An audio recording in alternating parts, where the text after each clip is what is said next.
Bismillahirrahmanirrahim. Assalamualaikum warahmatullahi wabarakatuh. Alhamdulillahirabbil alamin. Wassalatu wassalamu ala sayyidina karim sayyidina Muhammadin wa ala alihi wa ala ashabihi wa ala man tabi'ahum bi ihsan ila yaumiddin. Alhamdulillah, pada kesempatan kali ini kita akan mengkaji lagi hadis arba'in, dan kali ini kita akan membahas hadis yang ke-13 dari hadis arba'in an-Nawawiyah ini. Langsung saja kita baca hadisnya. An Abi Hamzah Anas bin Malik radhiyallahu anhu, khadim Rasulullah sallallahu alaihi wasallam. Dari Abi Hamzah Anas bin Malik radhiyallahu anhu, ini adalah khadim Rasulullah, pembantu Rasulullah. Ini adalah salah satu pembantu Rasulullah, di mana oleh ibunya, dihadiahkan oleh ibunya kepada Rasulullah ketika ketika Nabi hijrah ke Madinah. Kemudian semua memberi hadiah kepada semua orang memberi hadiah kepada Rasulullah. Maka kemudian ibu dari Anas bin Malik ini menghadiahkan Anas bin Malik untuk dijadikan pembantu khadim Rasulullah. Dia menjadi pembantunya Rasulullah sekitar 10 tahunan menjadi pendamping Rasulullah, mengetahui setiap aktivitas hidupnya, mengetahui setiap apa yang kemudian dilakukan oleh Rasulullah. Bukan hanya itu, namun kemudian Anas bin Malik ini mendapatkan pendidikan yang luar biasa dari Rasulullah, dan hasil pendidikannya adalah pribadi yang sangat luar biasa dari Anas bin Malik. Ada satu hal yang menarik di satu kisah. Anas bin Malik ini pernah ikut dalam satu penaklukan kota, di mana kaum para sahabat mengepung sebuah kota itu selama 1 tahunan, 1 tahun. Kemudian ketika waktu subuh, kemudian para sahabat yang berjumlah 30.000 menyerang kota ini, kemudian berhadapan dengan 150.000. Jadi perbandingannya 1:5 ya, 1:5. Namun memang dalam Islam ini kemudian jumlah ini sering 1:5 dalam perangan itu sudah biasa. Dan ini hal yang luar biasa, yang kehebatan dari para sahabat adalah kualitas-kualitas dalam diri para sahabat itu sendiri. Ada hal yang menarik deh. Jadi Anas bin Malik selalu menangisi kejadian ini. Menangisnya bukan karena kemenangannya, bukan karena korban atau apa, tapi ternyata hanya menangisi. Jadi kaum muslimin saat itu berperang, berjihad gitu ya, kemudian sampai menunda waktu sholat subuhnya sampai terbit matahari. Dan ini sebenarnya dalam fikih dibolehkan ketika dalam keadaan perang menunda sholat sampai kemudian dan kata Anas bin Malik, kaum muslimin saat itu sholat subuh pada saat terbit matahari. Hal ini ternyata selalu diingat oleh Anas bin Malik. Jadi tidak pernah Anas bin Malik melakukan sholat terlambat. Ini aja terlambat akhir waktu subuh gitu ya. Tapi kemudian hal itu ditangisi oleh Anas bin Malik sampai beliau meninggal. Setiap mengingat kejadian itu dia meninggal. Jadi hanya tetap melakukan sholat subuh, dan sholat subuhnya ini boleh gitu ya, karena dalam jihad. Tapi ternyata tidak Anas bin Malik tidak memahami dalil demikian. Bukan hanya boleh atau tidak boleh saja, tapi ternyata ada ruhiyah yang kemudian dirasakan oleh Anas bin Malik. Dan ini mungkin adalah hasil didikan dari Nabi. Ketika kehilangan atau mungkin terlambat melakukan satu sholat subuh saja, disesalinya sampai bertahun-tahun, sampai kemudian di akhir hayatnya dia selalu menangisinya. Nah, ini adalah satu pendidikan rohiyah yang luar biasa yang didapatkan Anas bin Malik ketika bersamai Nabi. Jadi menjadi khadimul Rasulillah ini adalah satu fadilah yang luar biasa, di mana seorang kemudian bisa melihat detail seluruh aktivitas dari Rasulullah Muhammad SAW. Qala, Anas bin Malik berkata, Rasulullah bersabda, la yu'minu ahadukum hatta yuhibbu li akhihi ma yuhibbu li nafsihi.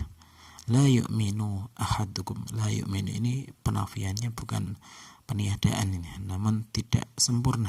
La yu'minu, tidak sempurna. Ahadukum, la yu'minu ahadukum, tidak sempurna keimanan salah seorang di antara kalian, hatta yuhibbu, sehingga dia mencintai, li akhihi, untuk saudaranya, ma yuhibbu, apa yang dia cintai, li nafsihi, untuk dirinya. Hadis ini diriwayatkan oleh Imam Bukhari dan Muslim. Kedudukan hadis ini, kedudukan dari hadis Anas bin Malik ini sangat luar biasa. Imam Nawawi dalam syarah Sahih Muslim mengatakan, menceritakan bahwa Imam Abu Muhammad Abdullah bin Abu Zaid, yaitu salah seorang imam mazhab Maliki di Maghrib pada zamannya, beliau Imam Abdul Muhammad bin Abdullah bin Abu Zaid ini berkata bahwa seluruh akhlak yang baik ini bermuara pada 4 hadis. Yang pertama adalah dari kata beliau, ada seluruh adabul khair atau adab yang baik itu terkumpul dalam 4 hadis yang disampaikan oleh Rasulullah SAW. Yang pertama adalah, man kana yu'minu billahi wal yawmil akhir falyaqulul khairan aw liyasmut. Barang siapa yang beriman kepada hari akhir, maka katakanlah yang baik atau diam. Kemudian hadis yang kedua, min husnil islam mil mar'in tarqahu ma la yaqnahu. Dalam para kebaikan, kita sudah mengkaji kemarin, sebagai tanda baiknya keislaman seorang adalah meninggalkan apa yang kemudian tidak bermanfaat baginya. Kemudian hadis yang berikutnya adalah ketika Rasulullah diminta nasihat, kemudian Rasulullah meringkas nasihatnya dengan kata la taghdab, dan jangan marah, janganlah engkau marah. Kemudian hadis yang keempat adalah hadis ini, la yu'minu ahadukum hatta yuhibbu li akhihi ma yuhibbu li nafsihi. Tidak beriman salah seorang di antara kalian hingga dia mencintai saudaranya ini seperti dia mencintai untuk dirinya sendiri. Ini adalah di antara rahasia mengapa kemudian Imam Nawawi memilih 4 hadis ini dalam 40 hadisnya, dan ini sudah dibahas dan sebagian sudah disampaikan dan seterusnya akan dijelaskan insyaallah. Al-Jurdani dalam Syarah Arba'in Nawawiyah mengatakan hadis ini merupakan salah satu dari kaidah-kaidah Islam. Jadi beliau mengatakan hadis ini adalah kaidah min qawaidil Islam, salah satu kaidah dalam beberapa kaidah-kaidah Islam. Lafdzul hadis, karena di situ ada beberapa lafdzul hadis. Yang pertama adalah la yu'minu. La yu'minin maksudnya tadi tidak sempurna iman seorang. Ahadukum, ini adalah siapa yang menyeru pada keimanan keislaman di antara kalian semua. Kemudian li akhihi, nah, ini adalah maksudnya muslimin dan muslimat. Dan ada yang mengatakan saudaranya sesama manusia. Kemudian lafal berikutnya adalah ma yuhibbu li nafsi, seperti ia mencintai kebaikan pada dirinya sendiri.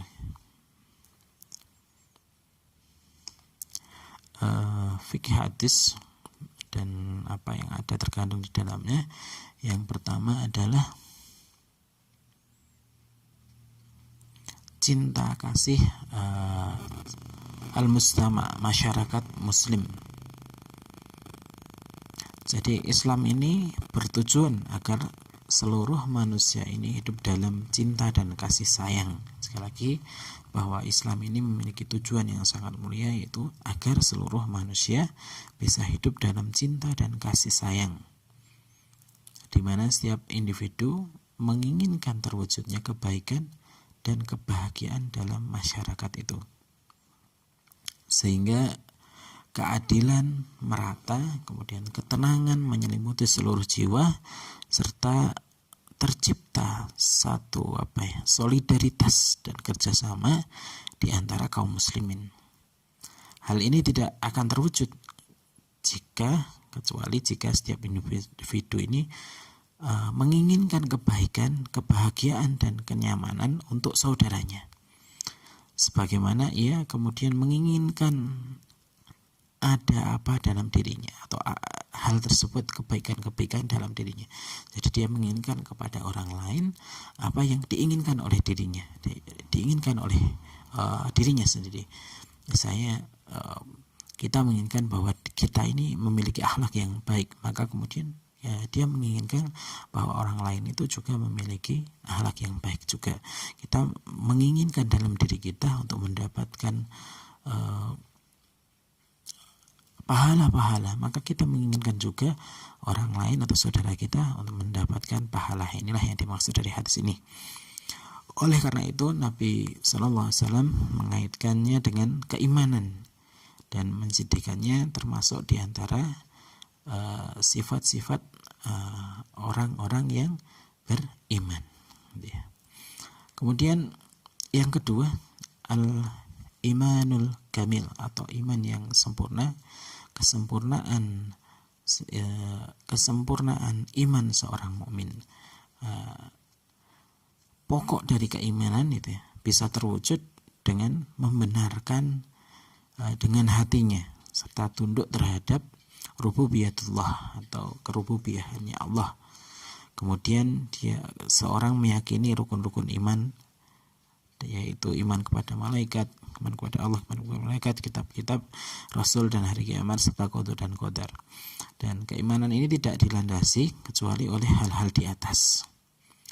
Dalam hadis ini Rasulullah SAW menjelaskan benih-benih keimanan itu tidak akan tumbuh dalam jiwa seorang, tidak akan bersemayam di dalam hatinya, dan tidak akan sempurna terhujam dalam dada seorang muslim, kecuali jika seorang muslim ini menjadi baik, jauh dari egoisme dan dengki, kebencian, dan hasad terhadap nikmat orang lain, serta dia tidak mencintai manusia kecuali seperti dia mencintai dirinya sendiri, baik itu keselamatan dari keburukan dan keperihan, dengan dari kesakitan dan sebagainya. Kemudian dengan demikian ini seorang muslim tadi akan merasakan kesenangan hidup dan memperoleh keridhaan Allah serta kedekatan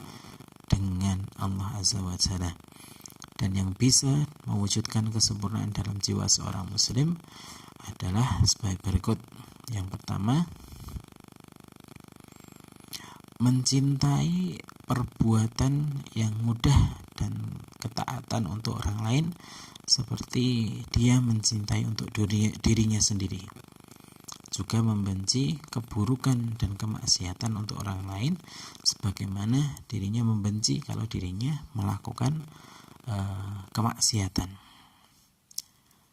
Diriwayatkan oleh Imam Ahmad dari Mu'adz bin Jabal bahwasanya Mu'adz ini bertanya kepada Rasulullah tentang sebaik-baik iman. Kemudian Rasulullah menjawab, engkau mencintai manusia apa yang kau cintai untuk dirimu sendiri, dan membenci bagi mereka apa yang kemudian engkau benci untuk dirimu sendiri.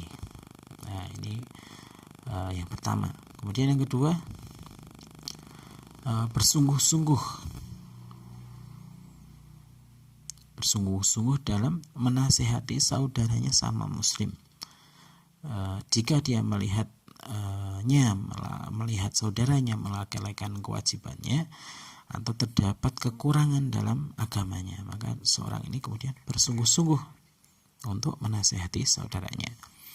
Kemudian yang ketiga adalah bersegera menyambut saudaranya sama muslim sepenuh jiwanya, sebagaimana dia ingin disambut oleh orang lain serta memenuhi hak-haknya.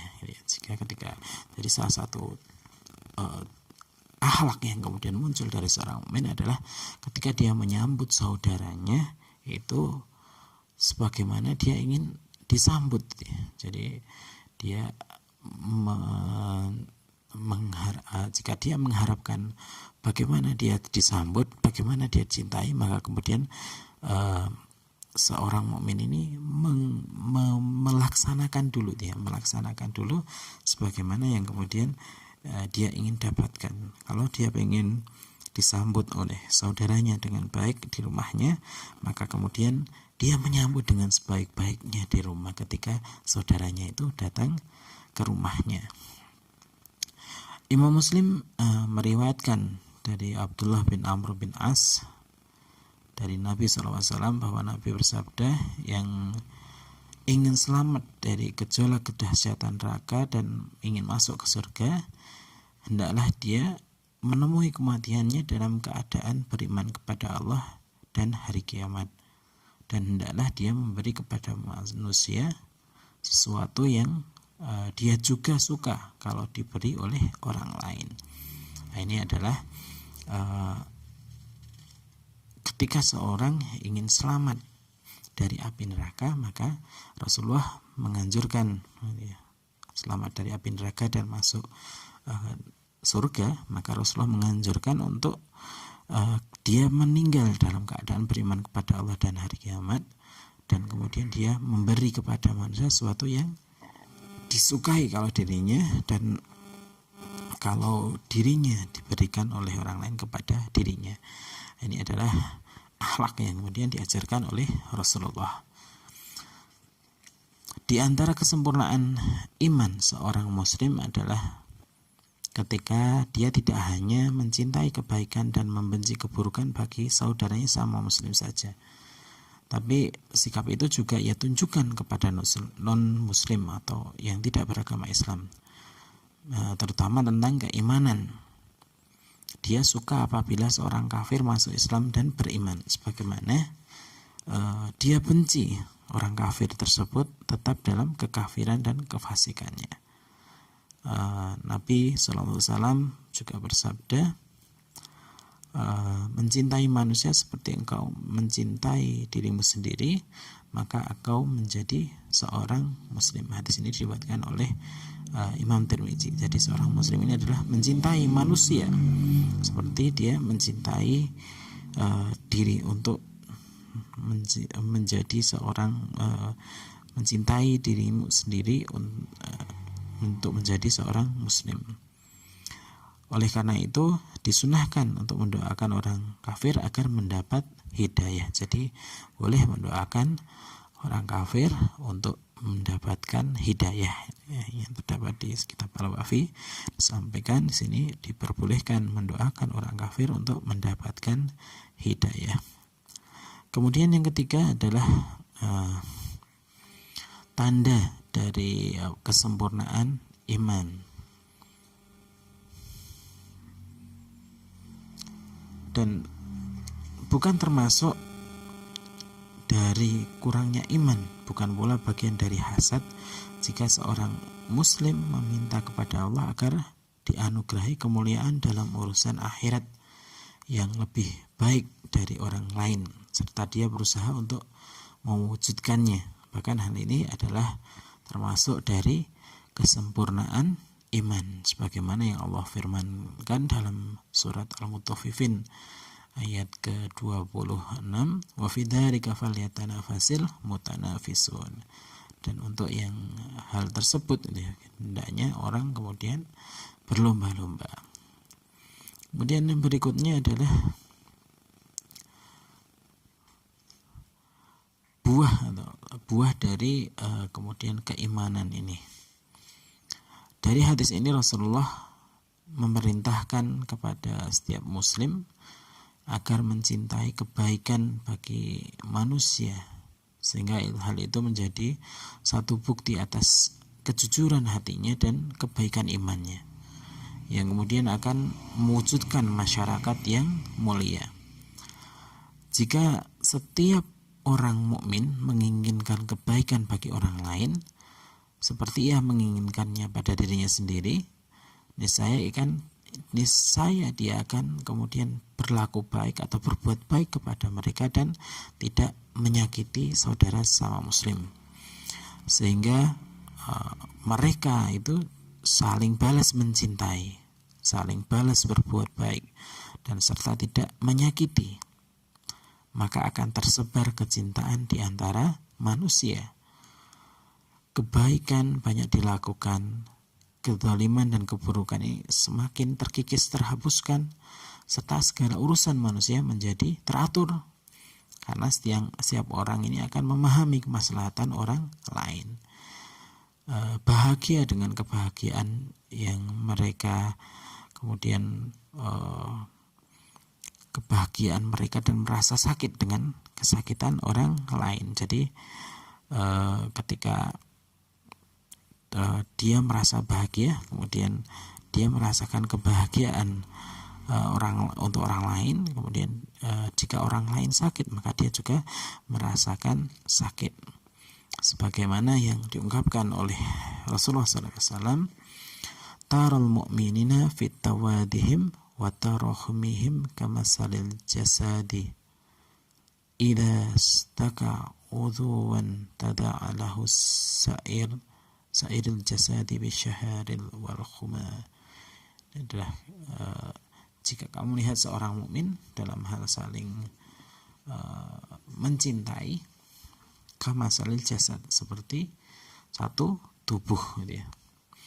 Idastaka, jika salah satu anggota tubuhnya sakit, maka seluruh anggota tubuh yang lain akan merasakan sakit juga, ya, di mana dia tidak bisa tidur dan dia demam. Dan dalam kondisi semacam ini Allah Ta'ala akan memberikan kepada masyarakat yang beriman sebuah kehormatan, kemuliaan, dan kekuasaan di dunia, serta pahala dan balasan yang luar biasa nanti didapatkan oleh kaum muslimin di akhirat kelak. Kemudian yang kelima adalah jika sebuah masyarakat ini tanpa keimanan, maka jika keimanan ini lepas dari setiap hati seorang muslim dan hilang kesempurnaannya, maka hilang pula kecintaan terhadap kebaikan dari jiwa, dan kelak akan digantikan oleh rasa hasad dan tipu daya serta sifat egois yang mengakar dalam hati masyarakat, sehingga menyebabkan orang-orang menjadi hewan yang berwujud manusia.